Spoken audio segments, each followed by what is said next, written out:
ole clear tu le ngai thatu zong te in zawa in chi bai le vek ule hey IMC results kan shata a ZPM in Sorkar an CM seat som pakwa som pasari an la a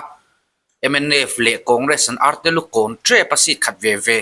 an la ni ti chuanin a puduan lawm thu CM in lawm thu aron soya chung da chu kan ngai thlang ma sain hey MNF lamin a ZPM an be nga la eng poni sela kan cheer photange Rural Party te an trang lea Sorkar na te an tiama bu fai thlengin an semani pulal ruat kima MNF treasurer major news ni somni pasari April sa ni somni paruk voina MNF pisa namruna in khoma MNF treasurer pulal ruat kima chon IMC in thlanchungchang soin ZPM te kan lompuya pathian hun biruata an chuanga thataka aizo kho puitana rel turin du sakna kan hlane atia candidate kan nei tha a aizol en kol tura thatak takte an nei chuti lain kan tum ang kan thleng zo lo ero poi kan tia kan candidate hlotling tari lo zong te MNF kaltlanga rongbol zel turin kangena ni atia model code of conduct bo chia MNF fa kan omlo ni in ka hria ZPM lam ero chuan bo chia an omnul ni in alang engpo ni se pathian in MNF hun thamin la pele nge in ka ringa ni ati pulal ruat ki machon Rural Party te an trang lea Sorkar na te an tiama thil tam tak an tiama bu fai khangin an semani atia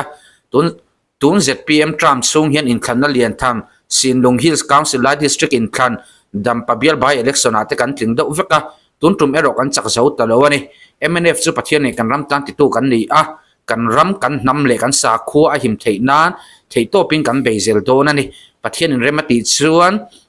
MNF fian heram le nam le kan sa khu Christian soin nung tur hian kan bezel do na ni atibok o eng poni sela Sorkar na te an tia atia fin fiana omem ti kha zona a om vele ta ani fin fiana telawa tinga politics a dot manga in be fo hi thalai ten kan kham towa tin a hey policy thazo kan nei ti po om lawa mi mal taka in be wak ki thalai ten kan nin zia chu tun IMC in than result atangin a hriat ve theiani mo ei chu tiang khatiang ami mal nu na hun kal to ti in soi sakrang hi kan ne tak zet to ti hi a hriat ve thei ani ai zo khapui mi pui du takte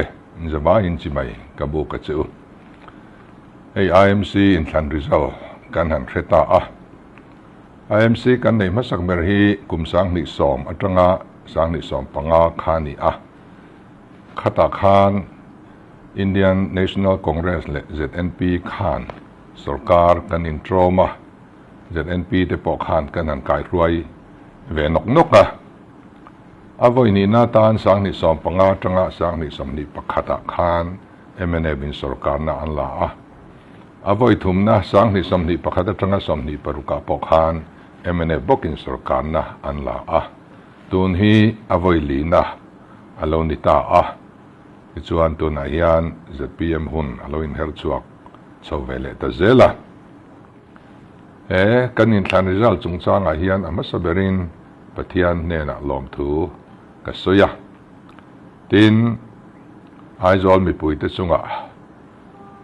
lom thu ka soi boka kan state election commission tin tuang takin min kai ruai na azara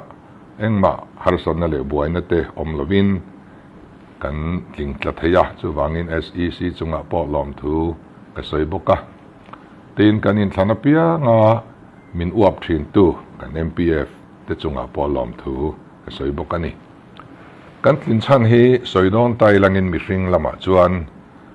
chumi khami wangani ti tur soi tu tam tak a omanga kan MLA te na tho that te kan party worker le kan campaigner te zong kan minister te le mi pui mi mir min du sak tu te henga wang hian kan lo tling ani ti tura pui chu mi sing lam chana chuan soi don ni la soi tur om thlo in ka ringa amaro chu khang zong chung lama khan kan tlin chan ber hi chu pathian mal som na kan dom zui zel wang hi ani maya pathianin he khopui en kol tu tan aman ruatan kan tlin lo nang angin min lamang dua chu kan tlin chan ani hei in than reng ah hian a ding lai Sorkar ding lai pai du tawna anti incumbency factor hi an tlak chan le atlinga te tin chan lian ber hi ani du viau maya policy lam ai ma main chu chuanin kongro asuthina tun tuma hi chuanin incumbency factor hi kan tlin chan ani ve hlau thunga hei thilwang tak ani a chuwangin Sorkar ding la ya mi puin rin na kan lang hata la Sorkar zel sela ti duhna le aizol khapui po hi anni kuta hianin inda lo teng ti duhna thin lung kha pathian mal som na ne na tang kopin kan tin chan chu ani bera kan nga ya tin MLA in than lawm le tur lim tha ani tel boka pathian le mi puiten MLA in than lawm le tura po hian anni party hi khonge afatuatan in mangzel tiang minti ni in kafria chuwang chuan helai IMC kan hlotin na mai ni lovin in than le MLA in than alo om le huna po alim tha lom om tak ani tel bok hi lom om le zualna ni in kafria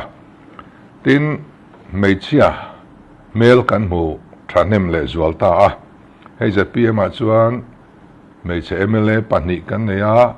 chungzinga chuan pakhat chu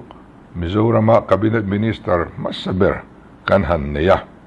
tuntuma hianin sit som pasari kan la ka hianin pakwa hi mi pahania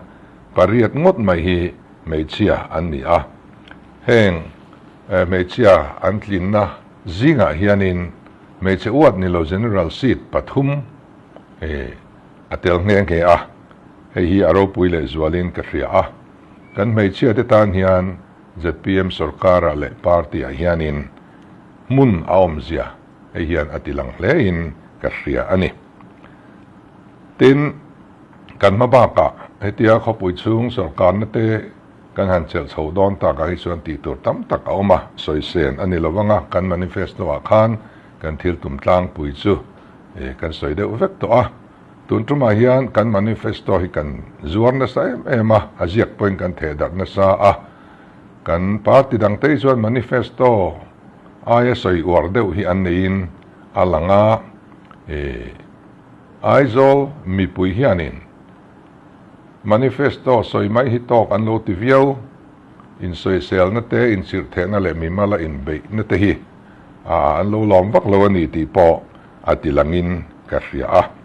khang kan manifesto kan han zor tak te kha kan na pui ber tu chu ani lo theilowa chungzinga chuan Sawisel nei don lo wangin thil pani lek kan soenga pakhata chuan in sathar turina kan buai hrep na thin permit bu vel har salutuk hei hi kan manifesto khan ol samzoka ti dan kan ruam manang kan ti hei hi kan fuai tu thar te na han bo sui wat tura kangaya tin IMC kan fuai tu thar te baka ami pui mi mir rim ai zo ka pui chau po ne lo Mizoram pui na kan hria ta ta na kan du kan mabak ni bok tin thu cha ang deuh boka kan cha tel du chu rain water harvesting hi ani hei fur lai po khol na kan nei that lo wangin long lui te lo nuwa fur lai po tui kan ngei deuh tho fo maya than lai chu soi tu cheng lo wa heta hian pathianin van ro tui mal som na tam tok tak min pe akum tinin ado khol na kan nei that thi chuan tu ya hian har sa lo tur kan ni chu wangin in sathar tu rapiang hianin van ro tui khol na hi kan ngai tu tel atha in lo sa to te point ati ram dan kan ngai tu theu hi trolin ka ria hemi rainwater harvesting kan han ti hi Sorkarin ma ala IMC in ma aron ladon boka chumi pialama chuan chung kotin mo purna ani ti ria hemi konga hianin thanem ngai taka thal chung emotala kan in todel natur todel veka thailo point kan in todel thuak theina tur tal hi lo ti vek ilangin hemi hi na chang kan thria chuan kan tui har chan na hi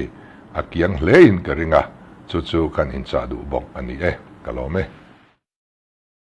ole kan kalthui ma in Chief Minister Special Package CM Special Package a thona singa don theina hi lo mel hriat vero le ZPM Sorkar chun kumtinin mihar sa mirathe ezonna turatana bultrana tursum nei lo tan poisa sem thina kumina po hian cheng singa a thonin a ezonna tur atana bultrana nei lo mihar sa tana semle dona chu online ni na dil theiani hei number kan tarlana hian WhatsApp in ron bia ron text stop ula ron call ula